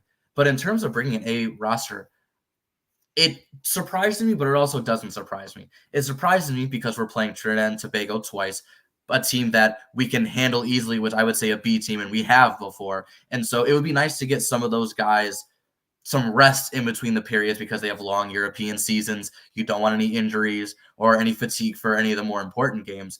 But I also somewhat understand it because last cycle we brought in an insane amount of new players, and they all had to figure out, how to work with each other. And it still is kind of unsure in how we want to play. And so bringing in the same roster over and over and over again really gels that team together and will make us stronger, even if maybe we're playing in Germany and our team isn't as talented. Having a team that knows how each person plays that is on the field will make us 1,000 times stronger than bringing in, a whole new team possibly to just kind of get some reps. So I can see both sides to it. Yeah, I just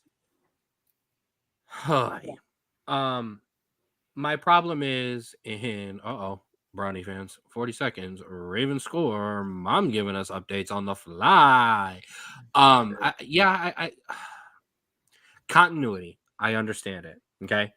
We want these guys, excuse me. I'm battling a cold a bit. We want these guys to play together. We want them to be familiar. I get all of that. It is a long, long time before we have a World Cup game, and we do not have to qualify, which means other than when we play in Copa America, which we will break down fully here on the Straub Sports Show, we do not have many quality opponents to play against. Go ahead, Rico. It was a pick 6.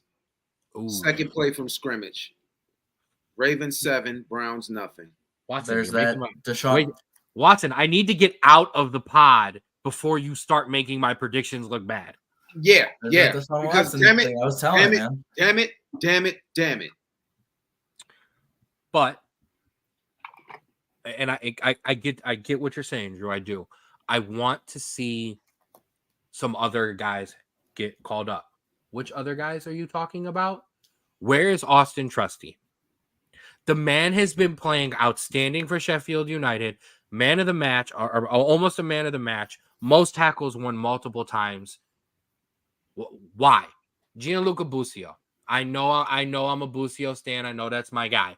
But him and Testament have been playing outstanding for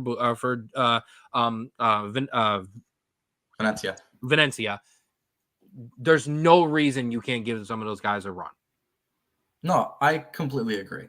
I like I said, that's why I can see both sides. Another name I mentioned, Taylor Booth came back from injury. That's been playing great, and he's one of those guys I think would and should be in this roster over Brendan Aronson, who hasn't gotten any playing time, and I don't think is that key of a player in this roster. Let's say for Trusty, you could take out Ream because he's 35 and playing so much. You could take out Richards because he hasn't been played, but those are key guys in your team. I don't want defenders taken out. But if we're talking Trusty, Trusty, I did say Trusty. If we're talking Trusty, that's a guy that those are two that you could take out, but those are your starters. So it's hard to say you want to take him out for anything. Brendan Aronson doesn't start on this team. And so bringing in a guy like Booth to see what kind of depth you have, that's one that I kind of see as, well, why not? You're playing Trinidad and Tobago. You're going to make a lot of subs when you're up 3. Why not? Yeah, but there's like six subs still for international play. Something like that. Yeah, you have 3 windows to put in like 5 or 6 subs. So, yeah. Here, I'll say it flat out. Brendan Aaronson's been playing like shit. Yeah, no, he's been like he's been playing. Yeah, I Go was gonna ahead. say he comes in, and it's happened at Leeds, and it's happened now at Union Berlin. He comes in and he looks like this very dynamic player that goes all around the field, but then you realize in his position as an attacking mid or a winger, he lacks the final quality inside the final third, and then you kind of can see that he is more of a kind of run around kind of guy that just runs around, sometimes makes defensive plays, but doesn't do anything for you offensively. And I think that's your issue when you play in that position. You need someone with a final product like a Gio Reyna, like a Malik Tillman, that maybe doesn't run around as much, but when they get the ball, they can either pass it out or make a good shot on the defense. And Aronson doesn't do that for you. He's kind of a transition guy that maybe gets the ball but passes it back right away or runs around on defense and doesn't really do much for you. No, and I want to bring something up. One of the things we talked about. Oh, big chance by Chelsea and went over the top. Gusto. Right back. Yeah, good shot, but yeah, definitely should have put it on target. 75th minute there for Chelsea. I'm going to do an NFL rundown just so the current of our updated scores are. Well, actually, I'm going to throw it to Rico for an NFL update of our scores all around the country or all around the U.S. here in a second. My issue with Aronson being on the team, Brendan, not Paxton. I got no problem with Paxton being on the team. He's actually been playing well, and he's been playing. Brendan hasn't been playing well. And if you joined us for the first Straub Bro Sports Show, technically it was still under the 4th and 15 Melon Smooth title, which is in the YouTube page. If you go to our YouTube page and you hit playlist, there is now a section for us two guys. If you go in there and you go down to the first one of the things we talked about in that first window of the Germany and Ghana game, there are guys like Serginho Dest. There are guys like Christian Pulisic. There are guys like Weston McKennie. There are guys who, even if they're out of form in their club teams and the teams that they normally play for, when they put on the red, white, and blue, they turn it on and they play much better. Brendan Aronson is not one of those guys. We'll take a pause to throw it to Rico Mcgee of the Sports Minute for our NFL update. NFL update right now. Baltimore leading the Browns 7-0 after the turnover of pick six. Steelers 1st and 10 at their 48. That's still tied 0-0 in the opening minute. Jacksonville is 35 on their 30-yard line. Minnesota is 1st and 10 in their own territory. 2nd and 8, Cincinnati's opening possession. Tennessee opening possession. And that's what we have right now. And the Vikings up 3-0 on the Saints. Okay, so they just okay, bet. So they just kicked the field goal then. And you guys are right so far. Steelers are up 7-0. So I think we might, and listen, and I don't know if anybody's got time, but we might stick around and just run through some live NFL updates. But it's trouble. If you got to go, you got to go. Okay, now let's keep rolling on this. Let's keep rolling on this roster. I do want to point something out, Strabo. We got 3 sets of teammates on this roster that came up. Fulham, Tim Ream, Anton Robinson, PSV Eindhoven, Serginho Dest, Ricardo Pepi, and Malik Tillman, Nottingham Forest, Turner, and Horvath. So that is, those guys have been informed. Go ahead, Rico. San Francisco just scored 7-0. All my predictions going wrong. Drew, we haven't talked to Ricardo Pepi. Yeah. I think he's unfortunately in a position where he's playing well. And when he gets minutes at PSV, he's scoring. He's just behind a dude who's starting and scoring at Monaco, who's a much better team. And it's one of those times where, do you think about playing 2 strikers because he's playing that well if someone's there? It's a good problem to have. I think it's his club situation and his natural team situation are very similar, where he's just behind a great player that's in form right now. And that's the issue. And so, no disrespect to him, I think he's playing great. I think he's just behind a better player in Balogun, who is on fire right now, and there's no reason not to drop him. No, I agree. It's just Pepe should have been there for the World Cup, as we've already done. For sure. We've already done that. But yeah, I definitely think he's going to get a run. I mean, he's going to sub on in both games more than likely. I would not be mad if you started Florian in one, subbed Ricardo in later, or Pepe in later, and then started Pepe and subbed Florin in the second game. I'd have no beef with that whatsoever. A couple things I want to run through though. Average age of this roster is 23 years old, a very young team, but this is our core players. This is what it is. 12 players from the World Cup roster, 15 from the Nations League title in June. So like we said, the continuity between the squad is there, but it would be nice to let some of these fringe guys get a couple more. 20 players took part in the October camp. Most of your guys who didn't are your injured players. Like we said, injury returns for Anton Robinson and Malik Tillman. Go ahead, Drew. Did you want to? I would say, just as we were talking about, I think they're trying to get that uniformity. I think they're trying to get a good chunk of players to play with each other because, listen, Balogun has barely played with this team. Cardoso, he's playing well. He's barely played with the team. Luka went to the World Cup but didn't play a single minute, which was weird to me. Chris Richards. Miles Robinson was hurt. So that's where we're kind of get Scally barely played. And so we're trying to Gio Reyna didn't play at all, played like a couple minutes because of the whole scandal and everything. We don't want to get into that.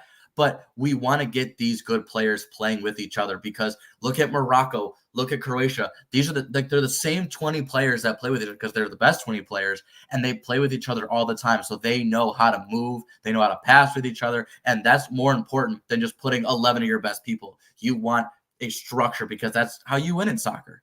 And I think the two teams that you just brought up are the perfect example of that Moroccan team and that Croatian team. Obviously, we don't have a Luka Modric to the sense of that top guy. Chris can be there, but we've got a bunch of guys that we absolutely could. There are 5 players on this team looking for their official debut, and that would be Paxton Aronson, Christopher Lund, Leonard Maloney, Kevin Paradas, and Solina.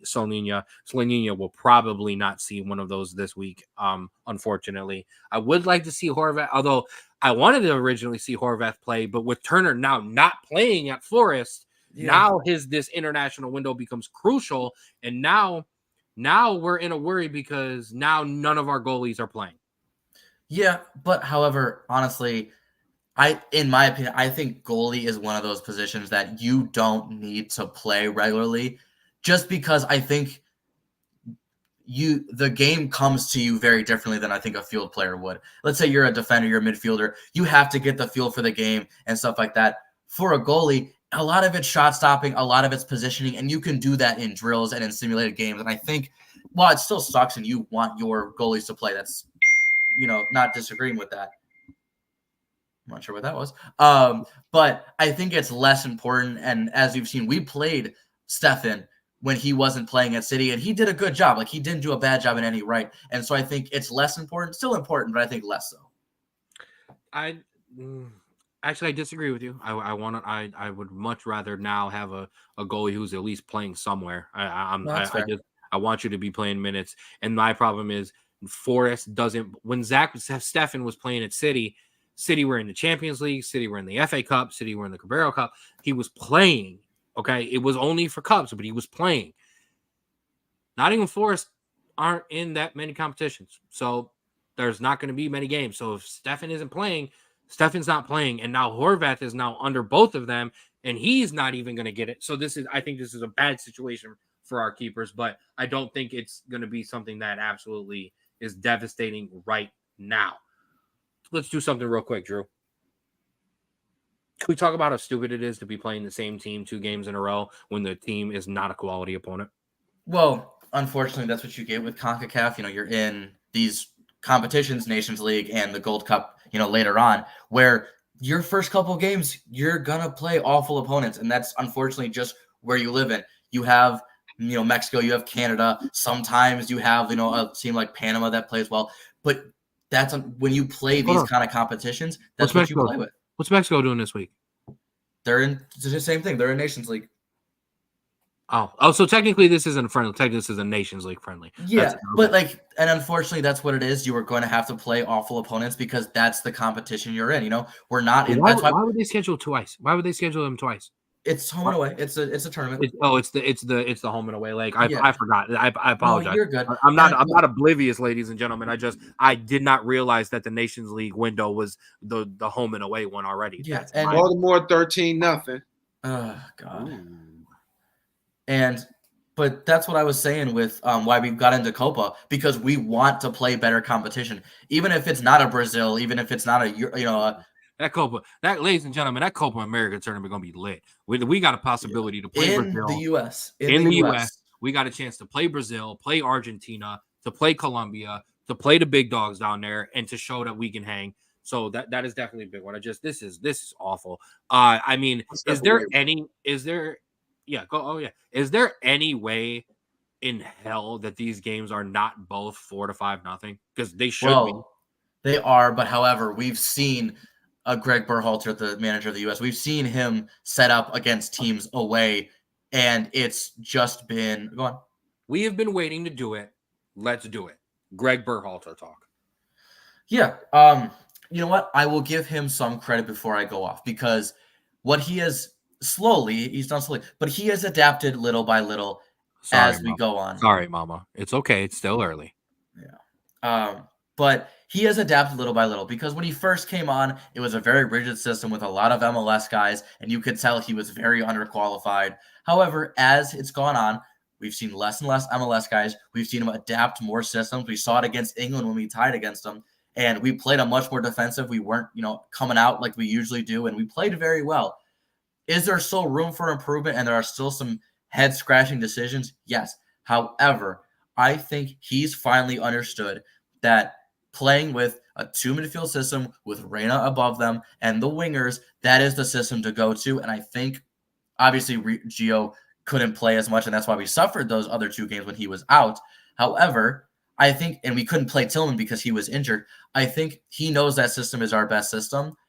And I think while he has given us plenty to talk about and plenty to, be mad at him about, I think he is slowly but surely getting to a point where he understands how this team has to play to win.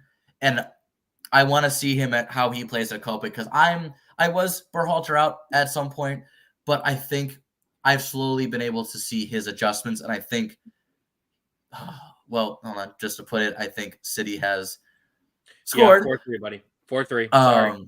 But I think he's slowly coming to a point where he knows what he has to do to get this team to win. And the players like him. The players, I think, really like him. I think you got a flying endorsement from Christian Pulisic multiple times before he was rehired. And so I think it's one of those things where the players like him, and he's starting to figure out how to use the team to its best ability. I can't say anything wrong about that right now. Ladies and gentlemen, this is, I don't want to compare it to Cain and Abel, because, one of those guys didn't survive, but this is absolute pod betrayal from my brother to me.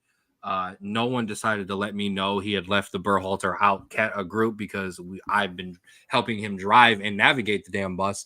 Berhalter out. I can't stand him. I know this is going to sound ridiculous, but 2 Americans criticizing an American coach because I'm not a fan of an American coach, and you're going to be like, you're an American who coached and you're an American. Yeah, I know. Okay.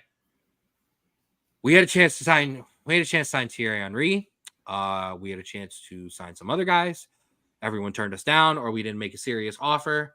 I think Greg Berhalter embodies exactly what has been wrong with the United States men's national team up until Jurgen Klinsmann was hired as our coach, which was we wanted to just have the best guys who played in America, and every once in a while we would sprinkle in a guy who left and went, like a Clint Dempsey, or no, that was early Clint Dempsey, like a Brian McBride or somebody like that who would go overseas. But other than that, we stuck with, I'm just going to say it, average C- crap players from America, instead of trying to find the Americans abroad, because there were Americans abroad back then. We just did not go and get them. Jurgen Klinsmann brought in the European players, and there was a clear step up from the United States men's national team. Now, it also helps that a lot of these players, your Serginho Dest, your other guys who are just, they're Americans who were born on military bases, or, have parents who have traveled abroad and, have lived over there. So, and we have embraced that, and we've brought it in. And that is the single reason our national team is now better.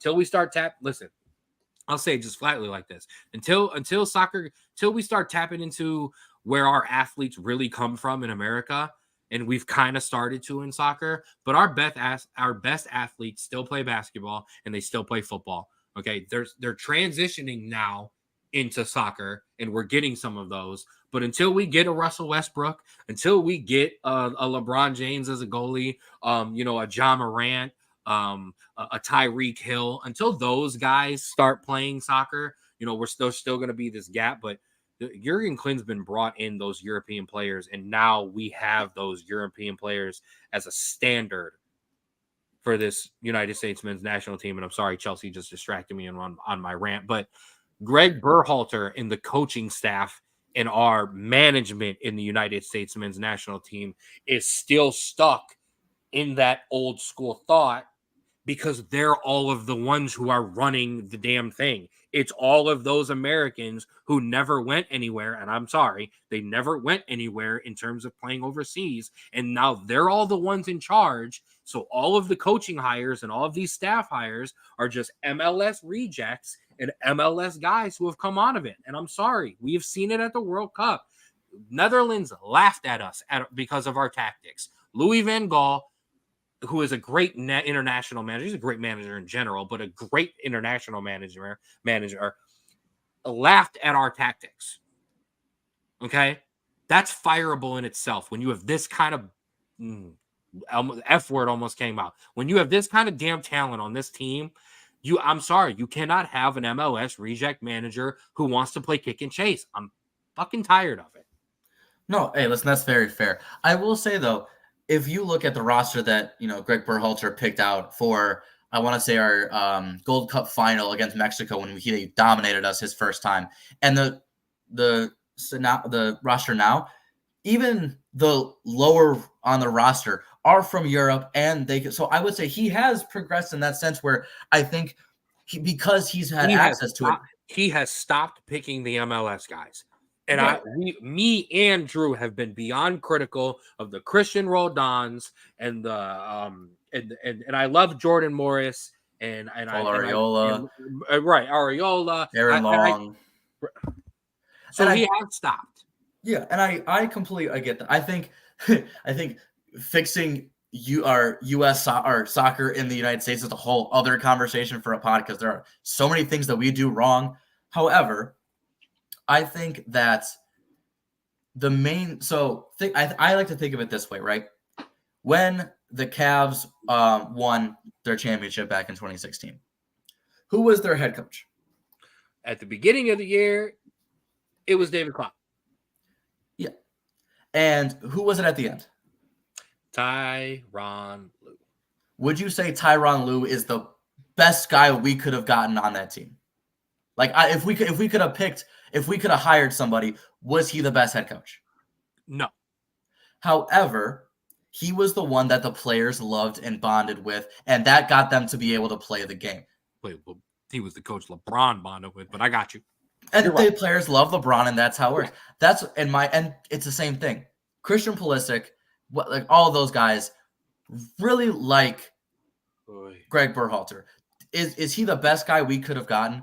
No, but in my opinion, if the players didn't like him, then yes, get him out of there, because he's obviously not as qualified as somebody else. But if the players like him, I think it's better to have a coach that the players like in terms of the talent, just because he's not stuck in his ways. I think he is progressing in terms of tactics and in terms of play quality. However, I think it's an okay choice just because the players back him so much, and that helps a lot. The reason being, just so everyone else knows, because we know Berhalter was very involved with the youth national team, so he has known a lot of these guys for a very long time. Chelsea have a penalty in the 93rd minute to potentially tie the game, and I'm also gonna throw it to Rico for a Browns update.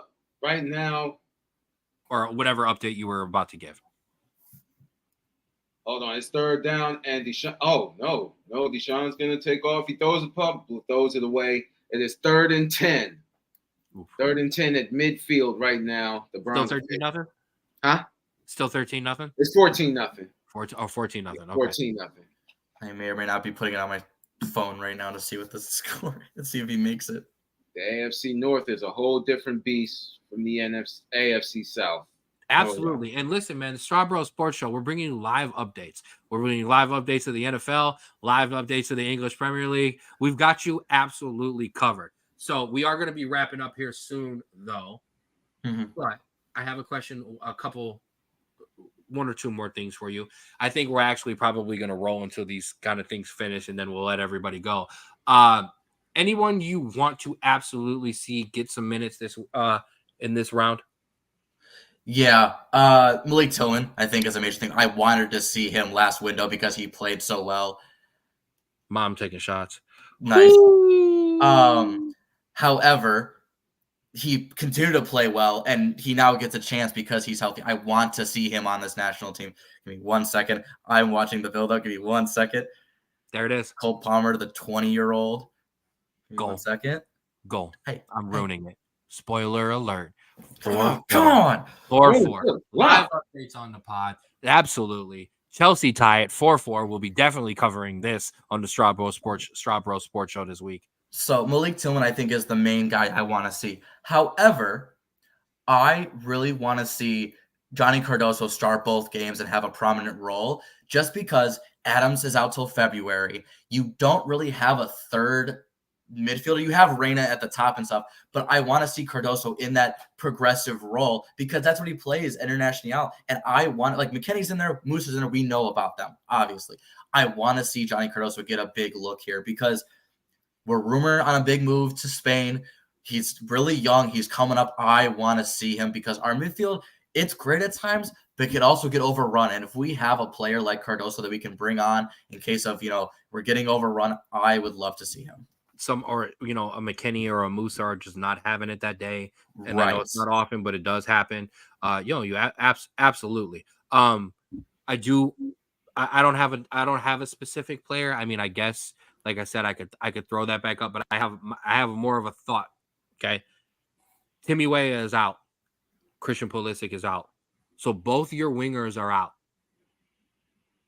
Mm-hmm. Somebody step up. Mm-hmm. Brendan Aronson. This is your chance. Step out wide and step up. Can Paxton go out wide and play a little bit out there? I mean, honestly, who are you starting right now at those winger spots? Zendejas and Aronson? Or what I mean? I like Paredes just because he came up and played against Zendejas. I think Zendejas is a lock on that right side. I think they're going to give him one more chance. If he doesn't do anything here, I think he's done. But I like Paredes. He's 19. He's just scored for Wolfsburg over the past weekend. That was in our rundown for Americans Abroad this week. And I want to see what he can do, just given a full 60 to 70 minutes on the wing. Do your thing, make something happen, especially with Balogun in the middle that you can work with the entire time. 100%. And I agree with you 100%. None of these guys are going to play 90. Okay, Zendejas and Paredes. So Brendan Aronson, Paxton Aronson. Could we see both Aronsons on both wings at the same time? Is it possible? Maybe not both wings. I think a Paxton to be in the middle as a sub, and then a Brendan on the wing. Brendan on the wing. I want to see Luca De La Torre get some minutes. I want to see him get some big minutes. I want to see Reyna cook. I want to see Gio cook. I want to see Tillman cook. I want to see them cook together. Figure it out. Okay? Figure it out, Greg. Put them both on the field, make it happen, and I want to see Pepe and Balogun play together on the field. You're playing Trinidad and Tobago. It should be 5-6-0 for both games. There is zero excuse to not try something. Okay? Yeah, no, you're right. Because it works doesn't mean we run with it, okay? Because it's Trinidad and Tobago. But let me pull that down. So I absolutely want to see that happen. 4-4 Chelsea. City have another opportunity to get on the score sheet here. So this has just been ridiculous. But ladies and gentlemen, for the most part, we are wrapped up here. I want to thank you guys for coming in with us on a Sunday morning and sticking with us into the football window. We've been trying to kind of keep you updated as it goes. City absolutely monstered that chance. So this should be wrapped up here. You should get your point. Rico is back just in time. One last update before we wrap up. 14-3. Cleveland just kicked the field goal. Okay, listen, you on the board? We here? Come on, you got that's some faith in the team, man. That's some faith. I've been a fan of this team for too long to have any sort of faith about this goddamn team. I get it.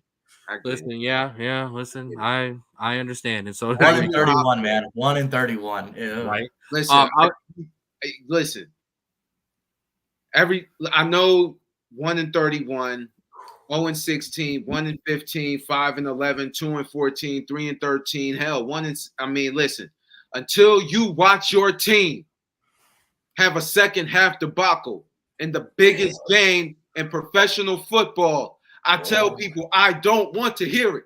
I watched my team lay an egg in the second half. I cried that. I didn't cry literally, but I was sick. I was pissed. Listen. Yep. I'm gonna put this up for you, Rico, because my dad will tell you some horrible Brown stories about some red white 88. The fumble, the drive. I didn't watch it, but they says with tears in his eyes. The field goal block. We appreciate that love, Pops. We appreciate that love, Mom. We definitely do. Before I get to the 2-6 rundown, I definitely want to throw this up. Mel put this up to me late. I got comments in the way. The Cleveland Crunch have announced their schedule, and it's up there on the screen for you to see. We will definitely be covering this stuff on the 216 Sports Network. We're going to be doing some stuff. We won't necessarily, the Crunch have their own play-by-play, so we won't be doing play-by-play, but we definitely be doing some stuff with the Crunch. So look out for that. Me and Drew are potentially going to be kind of tapping into some soccer stuff with them. We're going to hope to kind of do some work with them, and we will go from there. But in the meantime, check out the schedule, 2023-24 coming up. Definitely check out the Crunch. I've loved the Crunch my entire life. They've been a part. I got a Hector Marinaro signed ball. All right, listen, I don't play about my Crunch. All right, we don't play about it. All right, glad to see them back. Glad to see them up and running. Ladies and gentlemen,